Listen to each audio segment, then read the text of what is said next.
जब भी प्रेम की बात होती है तो श्री कृष्ण राधा के प्रेम की मिसाल सबसे पहले आती है। राधा श्री कृष्ण के प्रेम को जीवात्मा और परमात्मा का मिलन कहा जाता है। राधा रानी श्री कृष्ण का बचपन का प्रेम थी। श्री कृष्ण जब 8 साल के थे तब दोनों ने प्रेम की अनुभूति की। राधा श्री कृष्ण के दैवीय गुणों से परिचित थी।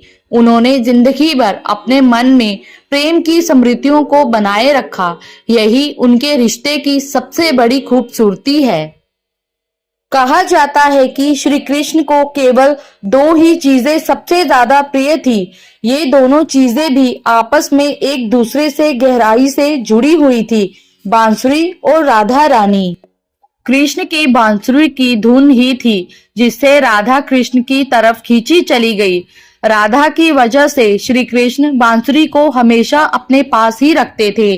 भले ही श्री कृष्ण और राधा का मिलन नहीं हो सका, लेकिन उसकी बांसुरी उन्हें हमेशा एक सूत्र में बांधे रही।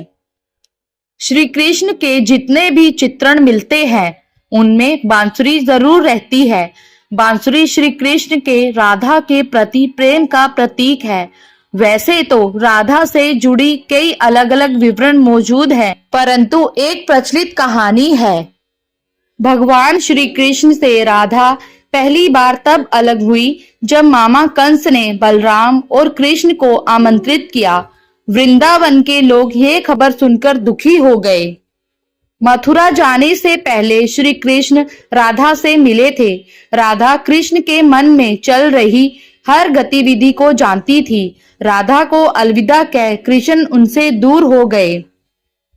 कृष्ण राधा से ये वादा करके गए थे कि वो वापस आएंगे, लेकिन कृष्ण राधा के पास वापस नहीं आए।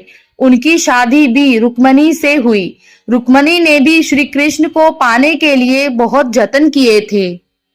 श्री कृष्ण से विवाह के लिए वे अपने भाई रुक्मी के खिलाफ चली गई। राधा की तरह वे भी श्री कृष्ण से प्रेम करती थी। रुक्मणी ने श्री कृष्ण को एक प्रेम पत्र भी भेजा था कि वे आकर उन्हें अपने साथ ले जाएं।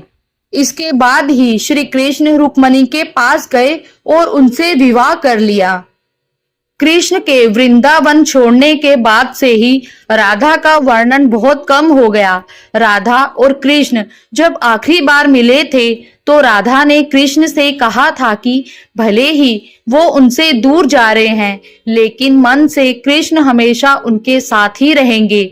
इसके बाद कृष्ण मथुरा गए और कंस और बाकी राक्षसों को मारने का अपना काम पूरा किया।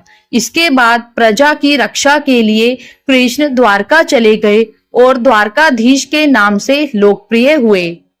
जब कृष्ण वृंदावन से निकल गए तब राधा की जिंदगी ने अलग ही मोड़ ले लिया था। राधा की शादी एक यादव से हो गई। राधा ने अपने दाम्पत्य जीवन की सारी रस्में निभाई और बूढ़ी हुई, लेकिन उनका मन तब भी कृष्ण के लिए ही समर्पित था।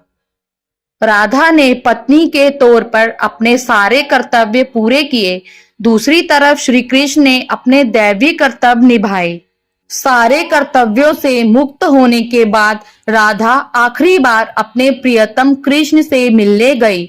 जब वह द्वारका पहुंची तो उन्होंने कृष्ण के रुक्मणी और सत्यभामा से विवाह के बारे में सुना, लेकिन वह दुखी नहीं हुई।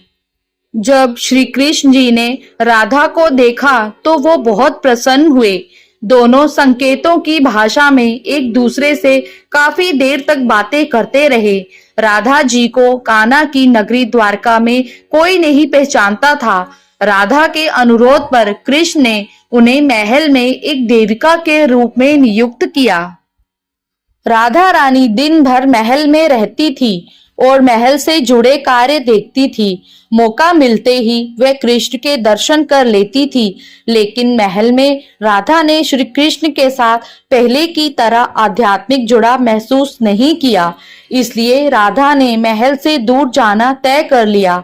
उन्होंने सोचा कि वे दूर जाकर दोबारा श्री कृष्ण के साथ गहरा आत्मीय संबंध स्थापित कर पाएगी।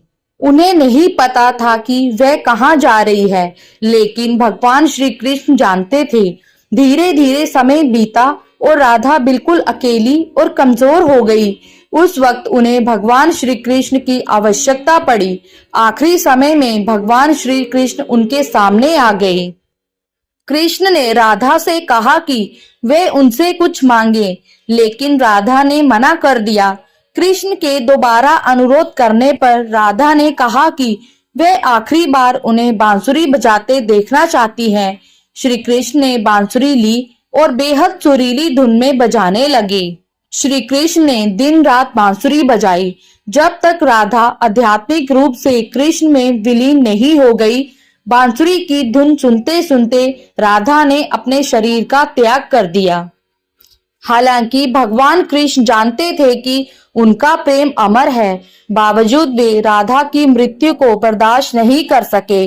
कृष्ण ने प्रेम के प्रतीकात्मक अंत के रूप में बांसुरी तोड़कर झाड़ी में फेंक दी। उसके बाद से श्री कृष्ण ने जीवन भर बांसुरी या कोई अन्य वादक यंत्र नहीं बजाया। कहा जाता है कि जब द्वापर युग में नारायण ने श्री कृष्ण का जन्म लिया था, तब मां लक्ष्मी ने राधा रानी के रूप में जन्म लिया था, ताकि मृत्युलोक में भी वे उनके साथ ही रहे। दोस्तों, तो ये थी राधा रानी की मृत्यु की कहानी। आपको ये वीडियो कैसा लगा कमेंट करके बताएं और चैनल पे नए हो तो सब्सक्राइब करें। धन्यवाद।